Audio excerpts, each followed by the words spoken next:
Assalamualaikum warahmatullahi wabarakatuh. Bertemu lagi dengan saya, Novian Hariwidodo. Bagaimana kabarnya anak-anak? Semoga kalian semuanya baik-baik saja. Video kali ini saya akan membahas tentang membuat sketsa dan menggambar konstruksi. Sebelum kita masuk ke materi, kita harus memahami apa yang disebut dengan sketsa, apa yang disebut gambar konstruksi. Menurut Kamus Besar Bahasa Indonesia, sketsa merupakan gambar rancangan suatu objek, sedangkan konstruksi merupakan susunan model tata letak suatu bangunan seperti jembatan, rumah, dan sebagainya. Dengan demikian, gambar konstruksi merupakan gambar rancangan yang menjelaskan susunan model atau tata letak suatu bangunan berupa gambar 2 dimensi atau 3 dimensi.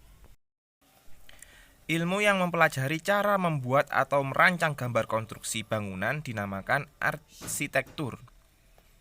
Sedangkan orang yang membuat atau merancang gambar konstruksi bangunan disebut arsitek. Gambar konstruksi mempunyai fungsi sebagai berikut. 1. Perencanaan dalam membuat sebuah konstruksi bangunan. 2. Memberikan informasi tentang dimensi, fungsi, dan tata letak suatu bangunan. 3. Menjelaskan struktur bangunan yang akan dibuat. 4. Menjadi sumber, dasar, dan pijakan dalam membuat rancangan, anggaran, biaya yang akan dikeluarkan dalam membuat konstruksi bangunan. 5. Media informasi dan komunikasi antara pemilik bangunan dan pembuat bangunan. Jenis-jenis gambar konstruksi. Ada 5 jenis gambar yang perlu kita ketahui mengenai teknologi konstruksi yang digunakan untuk membuat bangunan. Adapun jenis gambar tersebut adalah sebagai berikut. 1. Gambar perencanaan. Gambar perencanaan merupakan gambar yang dibuat oleh para perencana bangunan seperti arsitek, ahli struktur bangunan, serta ahli elektrik yang digunakan sebagai media komunikasi kepada pemilik bangunan. 2. Gambar tender. Gambar tender merupakan jenis gambar pada proses pembuatan bangunan yang digunakan sebagai tolak ukur dalam proses penghitungan rencana anggaran biaya. Gambar ini tentunya lebih lengkap dibandingkan dengan gambar perencanaan. 3. Gambar konstruksi. Gambar konstruksi merupakan jenis gambar perbaikan dari gambar tender setelah adanya kesepakatan antara pemilik bangunan dengan kontraktor bangunan. Pada umumnya, gambar konstruksi ini dibuat lebih lengkap, yaitu memberikan spesifikasi teknik maupun uraian pekerjaan yang akan dilakukan oleh seorang kontraktor bangunan. 4. Gambar kerja.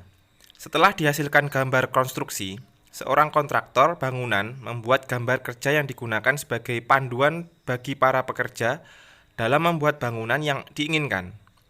Gambar kerja dibuat lebih detail dan lengkap dibandingkan dengan gambar-gambar sebelumnya, karena memuat informasi spesifikasi, teknik mengenai proses pembuatan bangunan.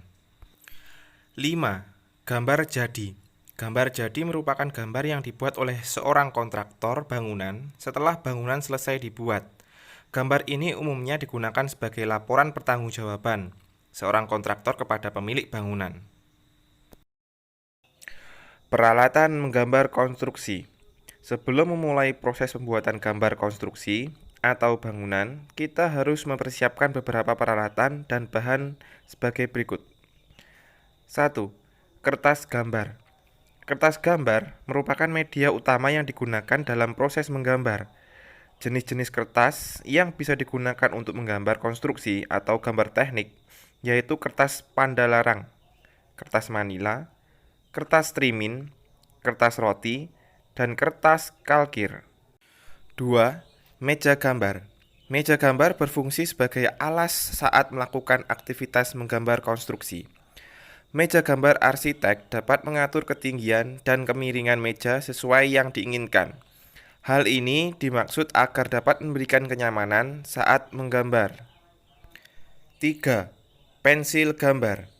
Pensil gambar merupakan alat tulis yang bagian isinya terbuat dari grafit dan berfungsi untuk membuat goresan gambar pada kertas gambar agar terlihat jelas. Terdapat 2 jenis pensil gambar sebagai berikut. 1. Pensil mekanik. Pada jenis pensil ini, bagian isi pada umumnya sudah mempunyai ukuran diameter tertentu dan tidak perlu diraut atau diruncingkan untuk menggunakan. Cukup menekan bagian ujung pensil, isi pensil akan muncul. Jika isi pensil habis, lakukan pengisian ulang. 2. Pensil biasa. Pensil biasa pada bagian luar umumnya terbuat dari kayu, sedangkan bagian isi terbuat dari grafit. Pada jenis pensil ini, pengguna harus meruncingkannya menggunakan peraut sebelum dipakai menggambar. 4. Penghapus. Penghapus digunakan menghapus goresan gambar dari pensil jika terjadi kesalahan dalam menggambar. Jenis penghapus yang digunakan pada umumnya mengikuti jenis pensil yang digunakan. 5. Penggaris. Penggaris digunakan untuk membuat garis pada gambar arsitektur. Terdapat beberapa jenis penggaris yang digunakan, yaitu penggaris segitiga, penggaris lurus, dan penggaris busur. Baiklah anak-anak, itu tadi adalah materi singkat tentang membuat sketsa dan gambar konstruksi. Untuk pertemuan selanjutnya, kita akan membahas prosedur pembuatan gambar konstruksi rumah tinggal sederhana. Oke, sampai jumpa minggu depan. Assalamualaikum warahmatullahi wabarakatuh.